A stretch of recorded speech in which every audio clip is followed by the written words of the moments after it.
नमस्कार मित्रांनो, या प्रॉब्लेम मध्ये जी ट्रायल बॅलन्स दिली आहे त्याच्यावरती दोन पार्टनरची नावं दिली आहेत, सुचेता आणि गायत्री. त्यांचा प्रॉफिट शेअरिंग रेशो दिला आहे बघा 3:2 मध्ये.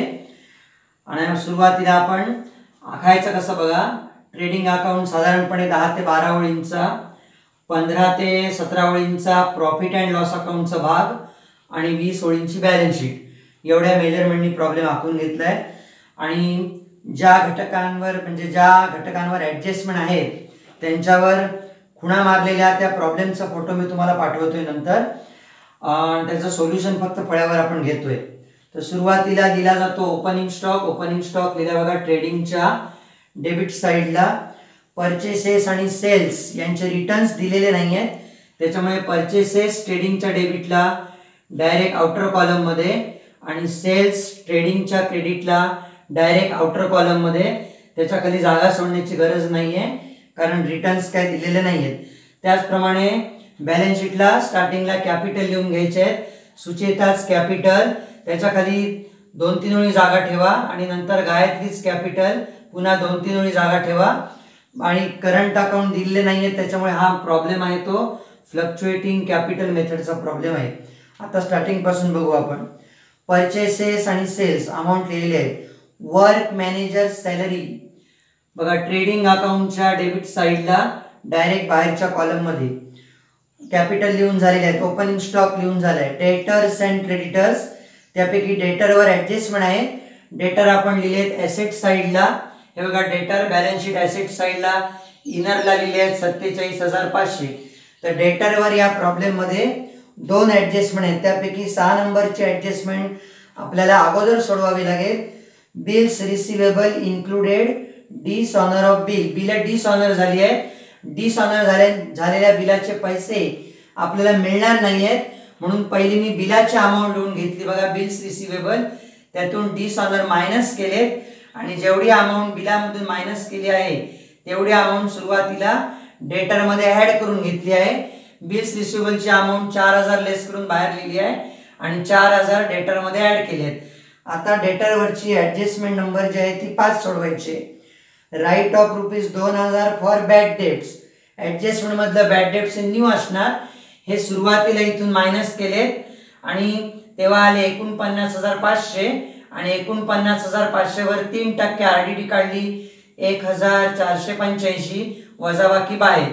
आणि ह्या ज्या 2 गोष्टी डेटर मधून मायनस केल्या आहेत त्या दोन्ही गोष्टी प्रॉफिट अँड लॉस अकाउंटच्या डेबिटला लिहिलेल्या आहेत बघा. Bad debts 2,000 new plus RDD new 1,485 यांची बेरीज डायरेक्ट बाहेरच्या कॉलमला लिहिली आहे कारण ट्रायल बॅलन्सला क्रेडिटला आरडीडी ओल्ड दिलीच नाहीये. हे झालं डेटरवरचं. क्रेडिटरवर काहीच ॲडजस्टमेंट नाहीये. क्रेडिटर टाकले direct liability side. Wedges and salaries, पहिला घटक वेजेस आहे म्हणून लिहिलं ट्रेडिंगच्या डेबिटला. बिल्स रिसिवेबल मगाशी सोडून झालंय. Bills payable liability side. Discount debit, डिस्काउंटची अमाऊंट जी आहे ती ट्रायल बॅलन्सला क्रेडिट कॉलम मध्ये आहे. क्रेडिट कॉलम मधला डिस्काउंट प्रॉफिट अँड लॉस अकाउंटच्या क्रेडिट साइडला. मोटिव्ह पॉवर खूण केली आहे बघा. मोटिव्ह पॉवर म्हणजे यंत्राला लागणारी ऊर्जा. तर मोटिव्ह पॉवर लिहिले ट्रेडिंगच्या डेबिटला इनरला लिहिलं आहे कारण त्याच्यावर ॲडजस्टमेंट आहे. ॲडजस्टमेंट नंबर आहे 3. मोटिव्ह पॉवर मध्ये ₹500 मीटरचं डिपॉझिट आपण भरलेलं आहे. मीटरचं डिपॉझिट हा खर्च होणार नाहीये म्हणून ते ₹500 वजा केलेत. डिपॉझिट म्हणून 500 वजा केलेत आणि वजा केलेले 500 कोणतंही डिपॉझिट ही ॲसेट असते म्हणून ॲसेटला लिहिले डिपॉझिट फॉर पॉवर मीटर 500. पुढचं दिलंय custom duty trading account debit side. Interest credit column मध्ये बघा. क्रेडिट कॉलम मधलं interest profit and loss account credit side.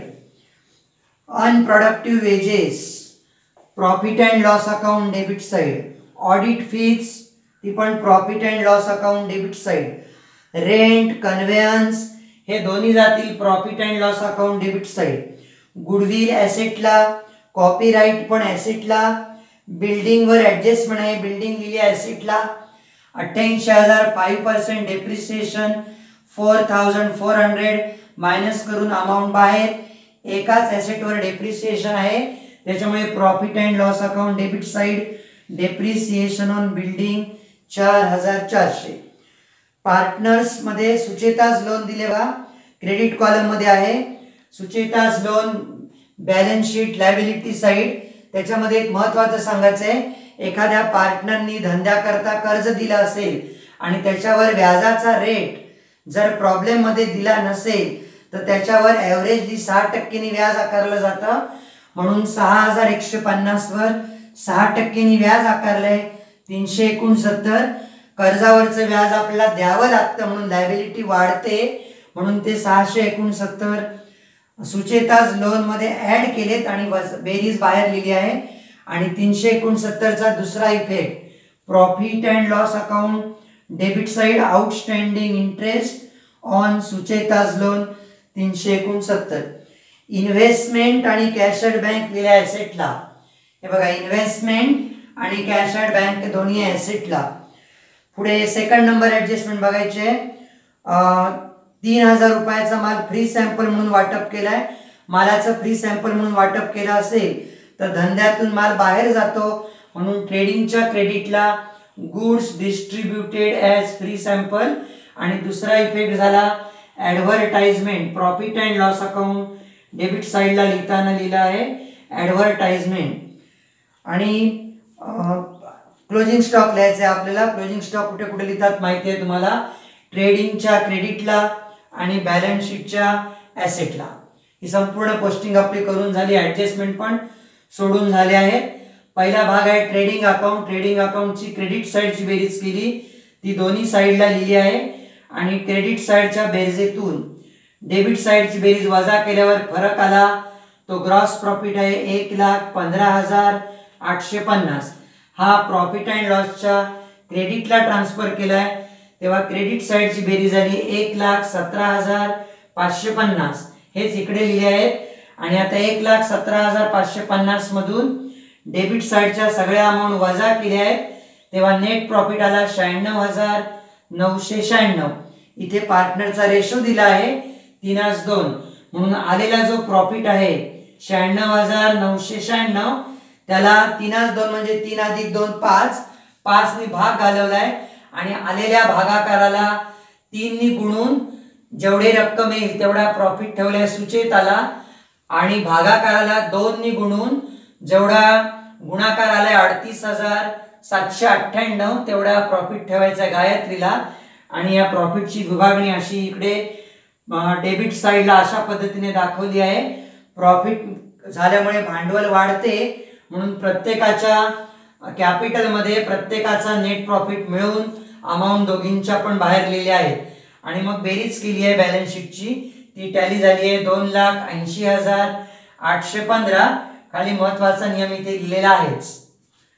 हे झालं पहिल्या प्रॉब्लेमचं, म्हणजे आपला पान नंबर 58 वरचा जो प्रॉब्लेम आहे त्याचं सोल्युशन.